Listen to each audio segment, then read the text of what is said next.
Hey, good morning. Welcome to the CGS Biblecast. I am so excited that you're here and you're watching this. I mean, it's a big deal to me. If you click a like on there. If you're watching right now, that'd be really helpful to me. Just let me know you're watching. I love to hear I love to read your comments. I love to hear your thoughts. And even if you just click like, it means a lot to me. So do that. It's a big deal. Keeps me going here.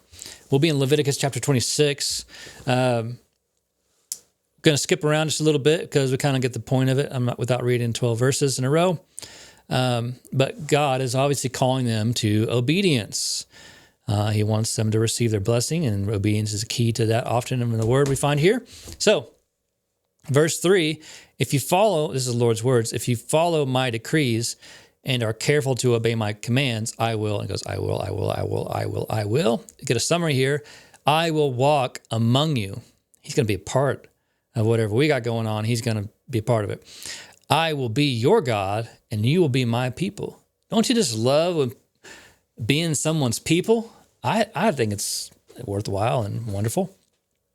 And adding this here, it says, I am the Lord your God, who brought you out of the land of Egypt so you would no longer be slaves.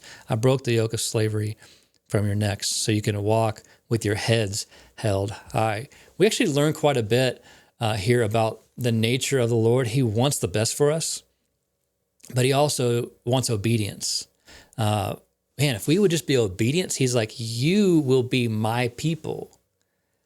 I will walk among you. I will be with you wherever you go. Remember, I'm the one that brought you out of slavery. You would still be making bricks. And I brought you into this place, and I am providing everything while you're in this place. And I have a greater promise for you when you get there. He is an amazing Lord, and he wants the best for you. I love reading it one more time here. He says, you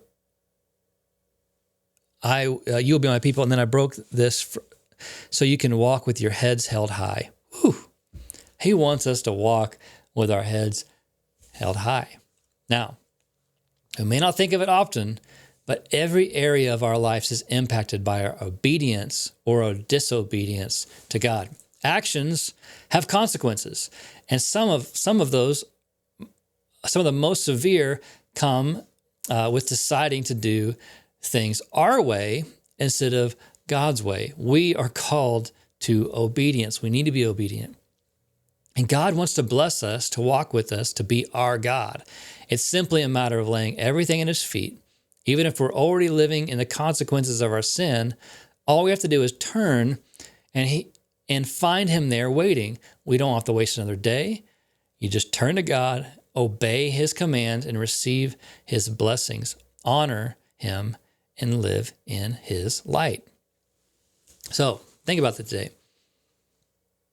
Turn from your wicked ways, and he will be with us. It's like he's always there. It's not like he is. He is always there. When I read this morning, I couldn't help but think about my friend Timothy, who I talk about quite a bit, but it's just a miracle. It's a season I'm thinking about how a massive miracle this is, that this is a man that went from living in the park to now he showed up to church this Sunday with bringing a friend. Like he brought somebody. Not only is he living in victory over this debilitating alcohol addiction, he's telling me his sober date and how many days he's been sober. Not only is he living in that victory, he's living out in the calling that God has given him to help others. And he brought a guy to church on Sunday, his roommate. I got people in the church that have been there forever. They ain't never brought nobody. The Lord redeems those who are faithful to him. It's amazing how fast he went from sleeping in a bathroom in the park to inviting someone to church, to living out in that victory. It started with him attending church. Met somebody who gave him a job. The church is operating like it should. Networking, fellowship, love, forgiveness. It's all part of there, and that the church functioned properly. And this guy gets a job. And he turns from his sin. He made a decision that that's no longer going to be the way I live. And things start clicking into place. When we live by the decrees and by the commands of God, by the law, things start clicking into place. And it's amazing how fast our life will turn from curse to blessing.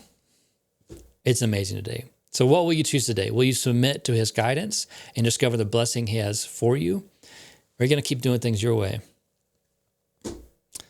That's a very poignant question, but it's true. If you will turn from the ways of destruction and go into the ways of blessing, you will see less destruction and you'll see more blessing. When you put it that way, it sounds pretty simple. Choose God's blessing. Have a wonderful day. Be encouraged, because if things are going wrong, it's real easy to turn them around. Have a good day. Talk to you later.